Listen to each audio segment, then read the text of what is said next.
So good afternoon. Thank you all for being here today for our first webinar of the month of August. We're actually having a second one later this month. This one today is called Best Practices for Board Reports. And before we get started, I just wanted to remind you of who the VSBA is. I'm really happy to say that we are fully staffed finally. And these are our 5 staff members with our different titles and roles. So if you have any questions, you're always welcome to direct your question to the person who you think can answer it, but we work really well together as a small team. So even if you direct something to me and I'm not able to answer your question, I will field it to one of my colleagues. Our website or our email addresses can be found on our website. And so without further ado, as we know, boards receive and are expected to spend time at each meeting on a wide variety of different types of reports. And reports are essential tools to boards in monitoring progress and performance in our districts.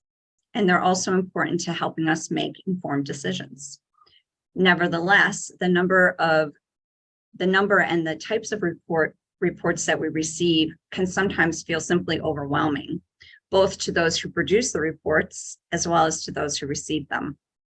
So if our goal as school boards is to hold efficiently run and effective board meetings, then we need to know what information is essential to our work and how this information is presented or reported on. So how can we streamline reports from our central offices, and what information is essential to our work?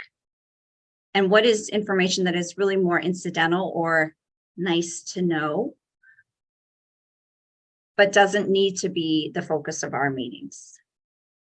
So what might school board members ask about the reports during board meetings that are pertinent to their work while maintaining their role of trustee of the district and staying, at least trying to stay, at that 30,000-foot level of school board governance and try not to get involved in that day-to-day management of the school district?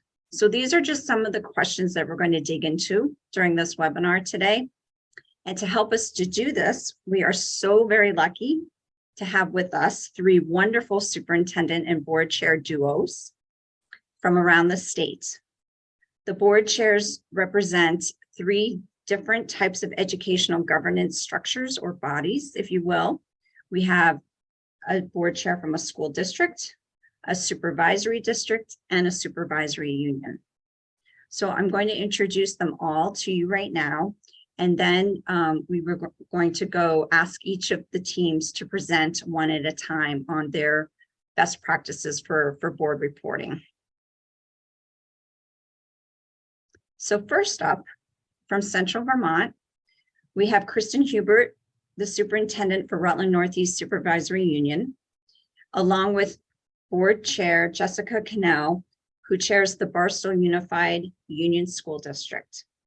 So Barstow is a single school district, grades pre-K through 12, and they serve 275 students in a side-by-side with one other school district, Otter Valley, and that forms the Rutland Northeast Supervisory Union. Moving a little further north in our state, we have Addison Northwest School District. And with us today is Sheila Sewell, the superintendent of Addison Northwest Supervisory District, as well as John Stroop, the chair of that district. And as I said, Addison Northwest is a supervisory district serving, and I got this from your website, a little less than about 900 students, I believe, in pre-K through grade 12. And then moving up to those beautiful islands, oops, wrong direction, all the way up north, we have Michael Clark, superintendent from the Grand Isle Supervisory Union, and Brad Blanchette, who's the chair of the Grand Isle Supervisory Union. And the Grand Isle Supervisory Union is comprised of 3 school districts that are responsible for the education of about 800 K through 12 students. So, as I mentioned at the beginning, we're trying something a little bit differently today. With this webinar, what we'd like to do is we'd like to have each board chair and superintendent present to you their own best practices for reporting, answering some of these questions that I shared with them ahead of time. And I'm going to ask each of them to take really no more than 10 minutes. You don't have to feel compelled to go 10 minutes, but if you need the 10 minutes, they're yours. So that we'll have ample time at the end, about 20 minutes for questions and answers from those who are with us today. And then we will wrap up and let you all go about your business this afternoon. So I didn't even think about the ordering of this, but since I introduced you all this way, I'm just going to go in that order. So how about I hand it over to you, Kristen and Jessica, to talk about your board's best practices in reporting. Sure. Jessica, I'll start and then you can sort of go through those questions if you want, and I can sort of pop information in. We didn't get a chance to really workshop the presentation or anything. But so Barstow Union Unified School District, as a part of Rutland Northeast Supervisory Union, follows the policy governance model. And that model is really used in a growing number of school districts and nonprofits around Vermont, although the numbers are certainly smaller than some of the other governance models. But in a policy governance board, the board's work is essentially that of evaluating the work of the superintendent, of me, in relation to the broad outcomes that it specifies, and continuously engaging the community as they go ahead and do that. And so the board's governance style, or the way of working, is basically to establish several different types of policies and responsibilities, and then their style or way of working in relation to that. And so some of those things are establishing ends policies, and our ends policies is basically the vision of the board, and the board sets those by saying what should be our results or ends of the district's work. What do we want students to be able to know, understand, and be able to do by the time they graduate? So we have Rutland Northeast Supervisory Union, they have their ends, but Barstow Union Unified also has ends that are separate from RNESU. Then we have governance process policies, which basically are those that establish the board process and how the board intentionally works and operates with one another. We have board superintendent relationship policies, and those are around accountability. So how the board delegates their work to me, and then how I'm accountable for it. Then we have executive limitations, and those are those which specifically set limits on my work. So the board establishes those which say, here are the things which the superintendent cannot do in order to achieve the district's expected results, which are basically the ends. And then obviously, like everyone else around the state, we have policies that are required by the state or the federal government. So that's sort of just a broad general overview of policy governance and how BUU sort of functions. So I don't know, Jessica, if you want to pull up those questions and take it from here, or? Sure, I'll try to get everything wrapped up there. As far as a reporting schedule, we do have an annual work plan, and we try to stick to that as much as possible. And in that work plan, we'll set our goals for the upcoming year. We'll set which month we're going to monitor our board policies, which month we're going to monitor our executive limitations, and account for holidays and such. And sometimes we can get some presentations in there from some staff towards them meeting our global ends, and those are really great when we have in-person presentations. So that kind of touches on our different formats for our reporting. We do have the staff come in and they'll give presentations. Reporting will get reports that are included in our packet from Kristen, which will be her executive limitations policies, and there'll be our board policies for us to self-monitor. And each month we'll go through, say, the executive limitations policies. We'll get Kristen's reasonable interpretation, and then we'll read it as a board and see if she is in compliance. Some of that information that's in those reports, we can go on site to the central office to look at if we wanted to see some evidence or from some data. It's also on the website. There's a lot of different ways that we can capture that.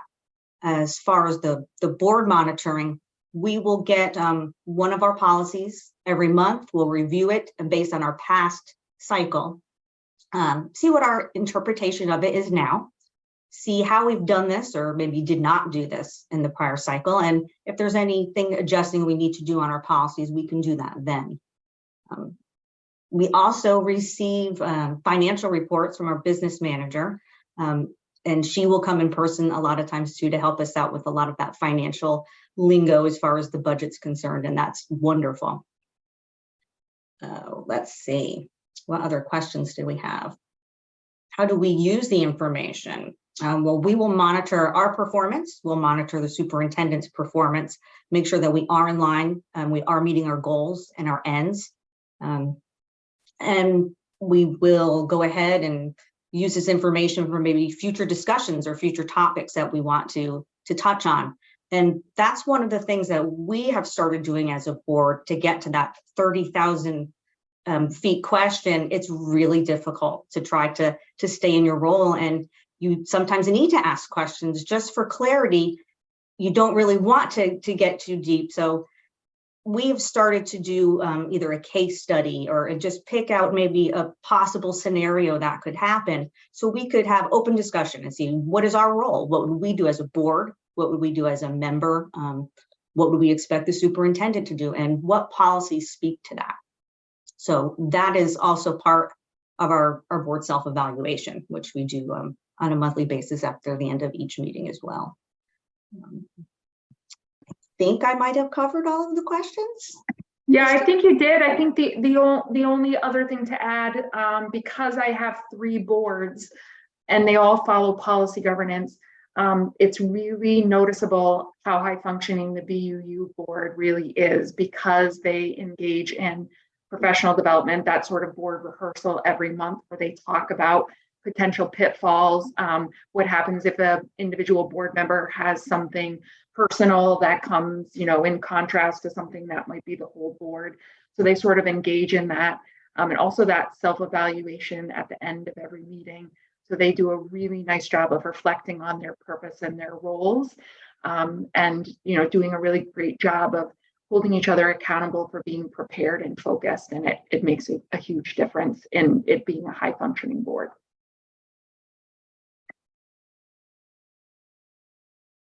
I think that's about it for us. And I will say, sometimes those self-evaluations can seem redundant, and you just have to go through them because you will see results after a certain amount of time.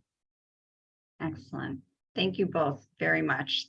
So that I should have mentioned at the outset that you are a policy governance board, and that when we do post the reports to the recording of this webinar, you'll notice how different policy governance reports look from the traditional governance reports, because you really are reporting against each and every policy on a cyclical basis, as you mentioned before.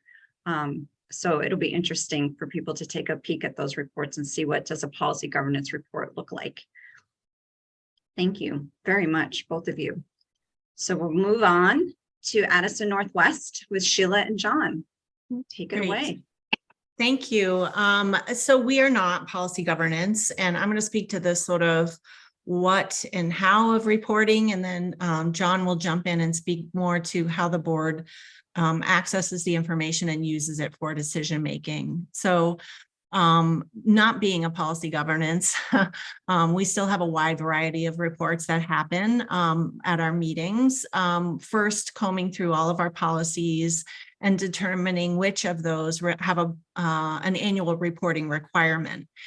Sort of the what is asked by policy and how we're going to report it is something that the board annually reviews in terms of wanting to make, maybe changes. This information sometimes can be more qualifiable rather than quantifiable. So sometimes just talking about the quality of reports is really important. In addition to those policy reports. We also have progress reports, which are updates from the building level regarding progress toward our continuous improvement plan and the goals and strategies tied to that. And also the superintendent reports 3 or 4 times a year on my professional goals that I established at the beginning of the year with the board. So those are typically reported on an executive session. And then there are a variety of monthly reports. I provide a monthly report on legislative updates, important changes in the district or highlights from the schools, things that are happening. Our Director of Operations and Finance provides monthly financial reports and other state level information. Our board chair has a monthly report where he sets direction for the board and provides important information for the board decision making. And then the board committee chairs report monthly on the tasks they're working on in committee and on any updates they may need to provide. Our information is not necessarily categorized other than the policy reports and the committee reports. But those reports are typically delivered in 3 different ways, mostly in written form. And they're in written form, they're usually compliance focused. They're tied to annual policy reports, reporting requirements. Also summarizes in written form, important background information that the board may need for discussion purposes later in the meeting. We also provide data reports, and those come in the form of like student performance data or survey data or financial data that the board may need again for decision making. And then also we provide board education, so presentations that are to inform and often to validate the investments made by the board for programs or personnel. So I'll turn it over to John and he can talk about how the board uses that information. Okay, thank you. So I'll talk just a little bit about the format of our reports. A little bit more. I mean, Sheila talked about the written reports and the types of reports that we get. So there is a lot of information, and it's not as sort of clean and narrowly focused as a policy governance. And there's good and bad about that. But this is the way that we do it, and we try to, since we have our committees, monthly doing an awful lot of work for the full board, thinking about policies or thinking about facilities, and to try to sort of hold to the maximum of as few number of surprises as possible, then we have all committed ourselves, mostly not through any guidance or policy, but just generally through culture and by us talking about it over time, to try to put almost everything into writing. And that includes all of those committee reports and my report and so on, including, whether it's just some bullets, but and including our student report, right? Just to give everybody the most possible time to read and consider and make responses and suggestions on topics and issues. So some of the ways that we use all of this information, well, in the short term, Sheila kind of hinted at this just a minute ago, that in the short term, we often use these reports for action items, like a particular action item. For example, a facilities committee report may arrive the month before or the month of a discussion on a capital project, and then we now have this report and discussion that with some data to be able to decide about how much and what timing to be able to do the work that the board must do. For example, in the long term, we're not a policy governance, but we do follow and govern through our policies. So the reports allow us to demonstrate that we're meeting policy goals or reporting requirements.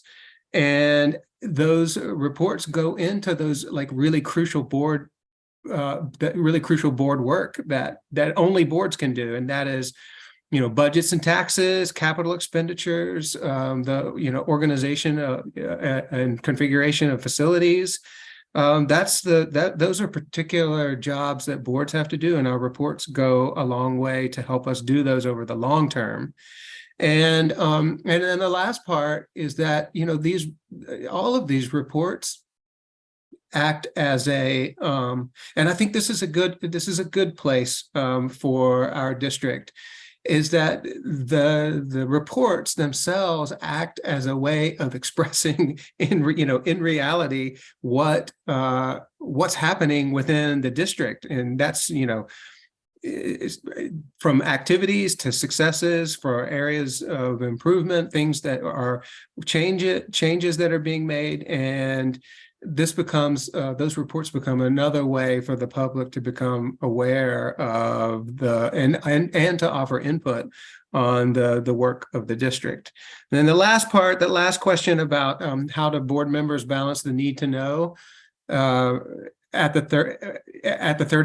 30,000 foot level, and natural curiosity. This is a challenge. I think a couple of things are helpful here. Our reports do a good job of building some trust that we know that we may not fully be fully aware of exactly what is happening in real time about many things that are happening in a school district, but the trust that over time our reporting will allow us to be able to see the things that are important to our work, especially the work of thinking in 3 and 5 year horizons, which is really hard to do because most board members like to learn about what's happening in school and what learning is happening and activities, and so it's hard to do that, and to be really disciplined to the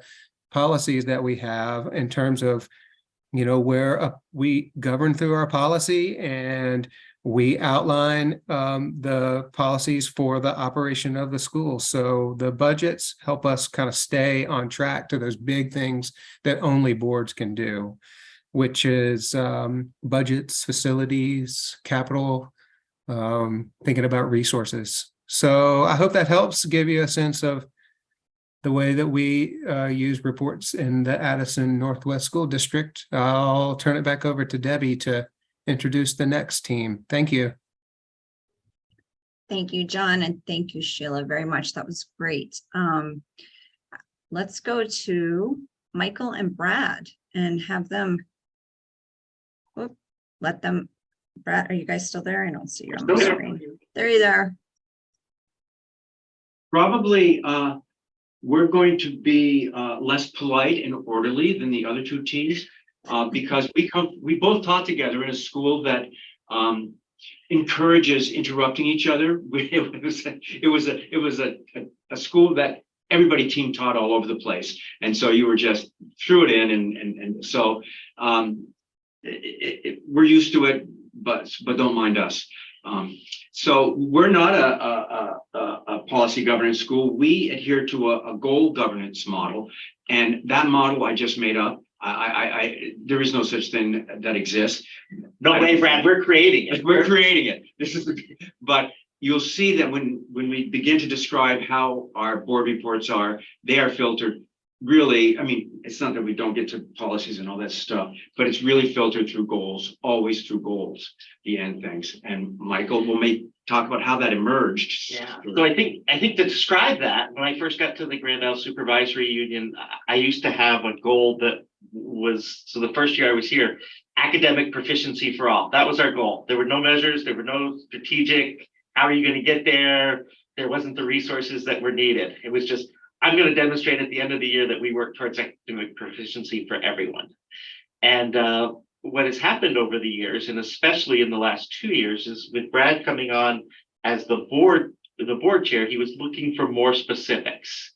And so our goals changed from these big, broad goals that we could drive a Mack truck through to they've got that component, but then they've got the strategies for change, the measures, And then what are the resources that we need in order to pull it off? And then what became really evident was my monthly board report was written to those goals. So we have 5 goal areas, and every month the board hears about the progress, the resources, the strategies that we've used in that month to move towards accomplishing that goal. So the goals are constantly back in the board's purview every single month. And the natural evolution of that, so when you get from Debbie the actual board reports so that you can see them, that's the monthly structure. But then we figured out, wait a second, check this out. Here's the 2022, 2023 goals. And then underneath the goals, you'll see a second report where it spells out, this is the progress that we made annually at that goal. So we did that twice, halfway through the year and at the end of the year. So the progress, what do we still need to do? And what were the emerging ideas that came out of that? Which then filtered into, so as we just finished wrapping up our last year's goals and moving into this year's, here's the evolution of that. And so that second document that you see, you'd actually see how things emerged throughout the year. How did we make progress? Where did we feel like we still had areas that we needed to improve on? And what new things completely came out? So that really what happened is this year when we walked through and evaluated the goals with the board, they already knew what the next goals were going to be because, hey, those emerging ideas and the things we still needed to do, they kind of came in. And so it's been a really neat process, a really exciting evolution of how that goes. And so I think the other thing that it really did, with an SU, a lot of times what can happen is each district has its own goals, and then there's the supervisory union goals, and sometimes one of the district's goals maybe doesn't line as nicely with the other districts. What's happened here is two out of the three districts in the Grand Isle Supervisory Union have adopted the GISU goals as their own district goals. So even though we're a supervisory union, 2 out of 3 ways we're really functioning more like a supervisory district and our achievement of goals. And I got hope we're going to pull the third one in maybe at some point that'll happen. And I think you'll recognize how it evolved, especially if you taught and you took curriculum design classes or something. It's all, people say, okay, it's all great. It's all wonderful to have goals, but that's going to get you nowhere unless you ask, where are you going to go specifically? How are you going to get there? And how are you going to know you've gotten there? If you don't have those things, then you're just wandering toward your goal. And so that's what this leadership team has done. I mean, you'll see when you see the documents, they're pretty robust. And that you can see really spelled out. If you want us to achieve this goal, this is what we're going to need these things in order to do it. And this is how we're going to know we've done it. But here's really the cool thing, I think. People dipped into action research probably sometimes in your lives, that at the end of the year, some of the goals were met beautifully. Some of them were missed because they were too lofty, or we didn't give them enough means as a board in order to achieve it, or they just, who would have thought this was there? I mean, you can't see into the future, and so you touched on that. Then the next year's goals were informed by not only repeating what you did well, but what didn't you do well? What do you want to get rid of? What do we need to give you more in order to do it? Or, and you know what? And the third thing is, it's all well and good, but the measure you did, it was great on the board level to have this discussion. The measure that you're giving us to see that you've achieved it, I think that's an aspirational thing. I can't really see that's, we need to measure that a little better next time around, so different measures come into play. It's a kind of a cool conversation to have. with board on that level, that kind of getting into it. I think what you'll see, I know what you'll see, because you see my, I think it was probably like my March, April report, just a random one that I grabbed for the monthly report.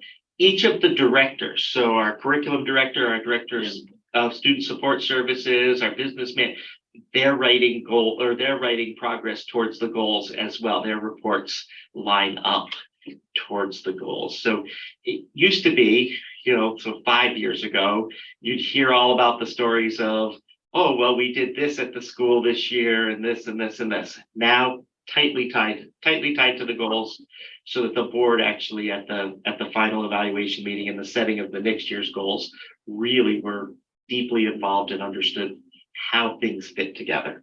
And to Mike's credit, I was going around sort of behind the scenes saying, make them write them that way. And Mike was like, no, they will. They're a great team. They're smart. And he was employing nudge theory, which I don't think he even knew what nudge theory was at the time. I don't know, maybe he did, but he was employing nudge theory. And sure enough, a couple months went by, and here we have other leaders in this. Look, they're now their reports are in the 5 goal areas and how they reached it all. I think all on their own, because it seemed like a good idea.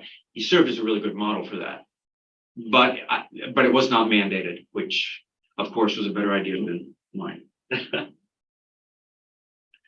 That's our story. We're sticking to it. And we think we probably captured most of the questions in there. Just a question, clarification for you all. So at your board meetings, do you report on every goal, or do you take turns reporting on you do 1 or 2 goals a meeting? I was curious about that. We have 5 goals, and there is information about all 5 goals at every single meeting Okay. in a written format. And sometimes the board asks for expansion on those goals, and sometimes they don't. And so if there's something particularly interesting happening that they wanted to hear more about, that's typically how that comes out in a meeting. Debbie, that's a great question, because one of the reasons that this sort of, I just remember this for the first time that this began. I was at a workshop at your, in Lake Maury last year. And we were talking, and people who were saying, well, we revisit the goals every meeting, all the goals. And I said, oh, gosh. And they said, well, how do you do that? I mean, they said, well, we have them on a piece of paper and we list them at the end of the meeting. And I was like, okay, but that didn't seem to me like the kind of substantive thinking about those goals. But then Phil said, it's important to always, Phil was somebody that was here before, it's important to always keep goals in the board's forefront of the board's minds all the time. And I was like, okay, all right, well, then we got to talk about them in a big way, in a substantive way. We can't just, we need to get into them and understand them and see the progress and ask questions about them. Well, what it does is it forces, so by doing it this way, it forces all of the people, so all of the different directors, to be thinking about the goals, right? What if I've got to talk about all 5 goals? What did I do in these goal areas? And, a lot of times it pretty naturally happens. You're already doing the work, but it forces you to really specifically say, okay, what did we do about making sure that all teachers had the supports that they needed in the last month? What kind of work did we do there? And if it was a little less in 1 month, it said, well, wait, we need to be back paying attention to this goal. We've kind of lost track of that. We got stuck in the daily whatever was coming at us that had to happen. And by having to report out on it every single month, it really points you in the direction of you're missing this goal at that point. You're not giving it as much attention as it could use. And frankly, it emboldened board directors to have pointed questions and want more information. Because there was enough, because you felt you knew what you were talking about more. Not just somebody giving, flying by you with this information. You think, I think it looks okay. I hope it's okay. So that you see, otherwise, normally quiet board members going, I don't really understand how this worked here. And sometimes they were schooled in that, and then sometimes they were right about that. And so the next month, the leadership team would come back, you know how you didn't quite understand? now you'll understand. Now we can show this to you. It was Cool. Very cool. Very interesting. All three. Wow. Let's talk about. I mean, all three have amazing reporting systems, and they're all very different and unique. I've learned a lot. I'm wondering, Carrie, are there any questions in the Q&A box? No, we don't have any. One person did inquire of when they could see these reports, and I let them know that with the follow-up email, we'll send examples of all the reports that people are speaking of. Cool. That was the only question. I have another question. I have lots of questions, but I want to make sure other people have that opportunity, but I'll go ahead and ask one. I think it was John that may have mentioned the student reports. I think you just mentioned it. And I was wondering, what is a student report? What does that look like in your district? Oh, okay. Sure, thanks. So we have student representatives on the board, Mhm. like many others, and to give them an opportunity to share what they know and understand going on from their perspective. We have once a month an opportunity for them to provide a report to the board. And in the same way that any other committee or myself, we ask that that it be written so that everybody can get a sense of what the conversation will be about. So yeah, so like that's a short answer to your question. We have student representatives, and we give them an opportunity to provide a report to the board once a month, as the other committees. Do you provide the student with guidelines about, I mean, I imagine they can talk about a lot of different things. How do you ensure that the information you're getting is the information that you want? Well, maybe the information I want is not the information they're going to share. Mhm. So I mean, it's they're their own people. We worked pretty hard about 5 years ago to craft some guidelines and responsibilities and roles with some other students, some previous student representatives, and they're really helpful about some guidelines and some thinking about what might go into those reports. And with the sending it, giving it early and it being written, everybody, we don't want to avoid difficult conversations. We want to avoid surprising conversations. So that I think that's our perspective on that.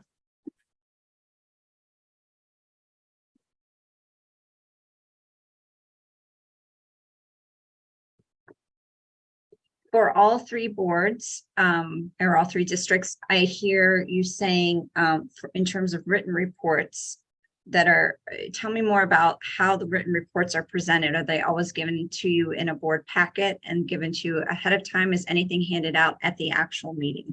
Or is that just not a best practice because of what John was just alluding to being kind of a surprise that we want to avoid? We always get them in a packet ahead of time. Okay. All right. And they're available to the community online.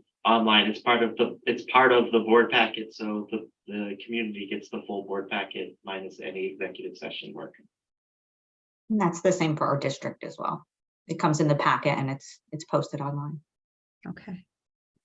I would say it's true for us as well. The only thing that is usually attached after the meeting are any sort of presentation materials. If somebody does and comes and provides board education, we usually aren't sending that presentation in advance, but rather following up by sending it out with the meeting minutes. Right. No questions yet, Carrie? No, there are not. You guys did such a good job. You answered all the questions preemptively. I have one more question about the what Barstow was talking about, your self-evaluation that you do at the end of each meeting. Would you call those self-evaluation forms that you fill out? It sounds like you fill out a form, a report in a way for how the board is governing itself. Correct. Yes. At the end of every meeting, we'll have certain questions that'll pretty much ask, did we stay within our role? Did we, was everybody there on time? Was everybody prepared? And they get filled in on a form, and we do have a mid-year evaluation, and we do have a full year evaluation too. And we're a little We have rough on some ourselves. questions. That's good. We have some just- questions now, Debbie. Go for it, Carrie. Okay, there's two of them. The first one says, administratively, how do you handle board report due dates? So they're always available in advance, far enough that they can be made available for review by board members prior to meetings. A week early, 3 days early? Well, in the islands, we typically try to get our board packets out at least 3 days in advance. And so that usually makes the team and I have to have our reports done about 5 days in advance for the person that pulls it together, if we're exceptionally nice to them. Same in Madison Northwest. We ask that everything is in 3 days before the meeting so that the packet can go out with everything attached. And we're the same as well. Okay, the other question is, how do you get board members' feedback on whether reports are sufficient and timely?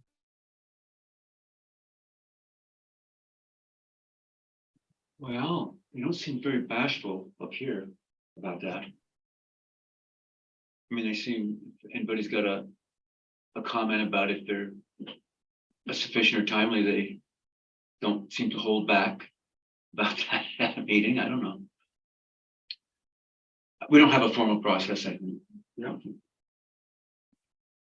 We don't have a formal process either, although I feel like John can correct me if I'm wrong. I feel like I always ask as part of the end of year review, just like what's meeting the board's needs and how those reports are functioning. And the policy committee has talked about policy reports connected to new policies and maybe what would need to be included as part of evidence of meeting that. For example, our equity policy is really comprehensive. So what are all of the data sources we're going to use and look at to, review that on an annual basis? So just through committee work, I guess, mainly. And ours is a little bit different because we're a policy governance school board. So anytime I'm giving a report, the board is monitoring me in real time, both on my interpretation and also in regards to whether or not I'm in compliance, the executive limitation.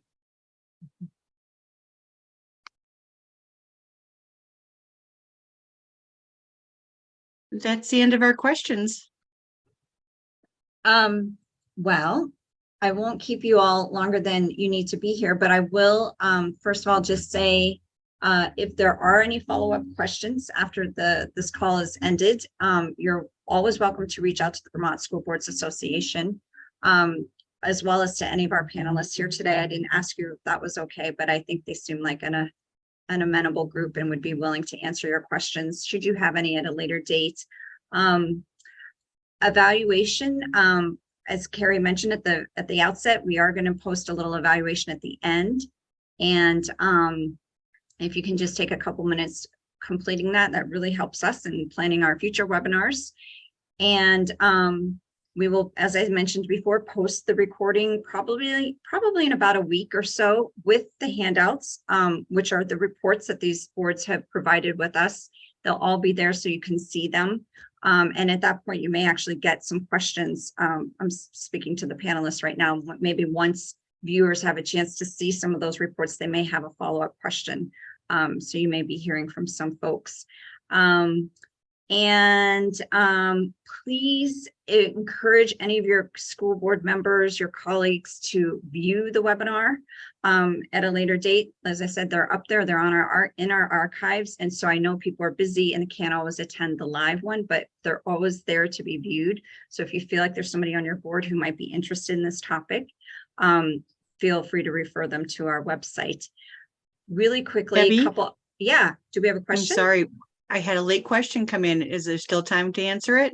I think there is. Yep, we have plenty of time. Great. Go ahead. Okay, I'd love to understand how these districts navigate when a board member might be veering toward operational issues. How do you help realign the board to a governance approach? Well, Good question. I think if you watch the GISU meeting, that would be about the point of the meeting where the superintendent says, do you think you might be moving into management and out of governance a little bit at this point? So I think it's a gentle reminder at that spot. I would say for Barstow, we would give the same, but that's where the end of meeting evaluations come in, just in case we didn't call somebody out earlier, we could catch it there. It's a hard thing to do, really, because I'm sorry, John. No, I was going to say it's not easy. It is a difficult moment because or just curiosity and people in the meshing of what's management and what's like governance is not always, certainly not clear all the time. And I think I use this as a mantra to talk with myself and others that as a board chair, like we're on really solid ground talking with our superintendent when we're referencing and talking about the goals of the district as well, and most importantly, our policies. So if our conversations are in the scope of trying to figure out how our policy is being followed or not, or what in what ways it might need to be adjusted or something like that, that's like really a good place for us to be talking. And I'm not saying that, when we veer away from that, it's always bad. It's just, that's a good place to come back to. How does this relate to a policy that we have, a procedure that relates to a particular policy? I think that's a good place for us to be having those conversations. Good. That actually was one of my questions too, because I heard each of you did mention that struggle. It's an ongoing struggle, balancing what you need to know as a governance body versus what is kind of fun and interesting to know. And you do have, I imagine you all have a packed agenda. Your agendas have a lot in them. So the risk of kind of veering too far off and talking about things that you really don't need to know in order to do your jobs effectively could often make your school board meetings run over. So I think at the end of the day, it does serve you well to kind of focus on those areas on that information that you really need to know in order to make informed decisions and monitor the progress and performance in your school districts. As a postscript to that, I think that it is, John said it very well. And sometimes you just don't want to tamp down the enthusiasm of a member or a particular interest, even though you're veering off. But yeah. What we did this year for the first time, and this is a little bit off topic, is we decided to do a sort of robust onboarding of new members. And so Mike and I met several Wednesdays, early evenings with all the new board members. And we had a curriculum and we, and it was really a wonderful thing to do. It was fun for us, fun for them. It was, but one of our themes was the difference between governance and management, which I never got when I first was a board member. But we see those new board members now that they're, part of boards, are probably the most adept at knowing when that line is being crossed, because that was part of our onboarding training about that. It really, it's going to take forever but we're committed now to do that kind of onboarding moving forward. So. It's great. It's really good. Onboarding is so important for new board members. So it's good to know that that's what you do. That's part of your strategy. Any other questions before we wrap up? No, there are none. So just to let you know, there will be another webinar in the month of August. It's going to be on August 31st. It's the opportunity of governance standards, and it's going to be all about the new district quality standards issued by the Agency of Education, with lots of help and input from the VSBA members. So we'll give you an overview of what those standards look like at the end of the month. So mark that on your calendar, August 31st. And also please mark your calendars for the annual VSBA, Vermont Superintendents Association Annual Conference this fall. It's October 26th and 27th at Lake Maury. The theme this year is support student success through district governance. And we're really excited to be putting that one together, and hope that many of you will be able to attend. And there's always something happening here at the VSBA, so just keep an eye on those weekly email updates that come out every Tuesday. You'll be getting one later today. All those upcoming events, the webinars, the conference, will always be in those email updates. So just take a peek at those when you can. And just want to thank all of our panelists, all 6 of you today, for being here with us. Really appreciated all your information and your knowledge about school board reporting. I think you really helped me picture different types on different systems, and I think you helped others as well. So thank you for taking time out of your busy schedules. And thank you for those who tuned in, and for those who are watching at a later date. Thank you, Carrie, as always, for doing all the behind the scenes work. And I really look forward to seeing everybody at a future webinar on the 31st. Thanks. Bye.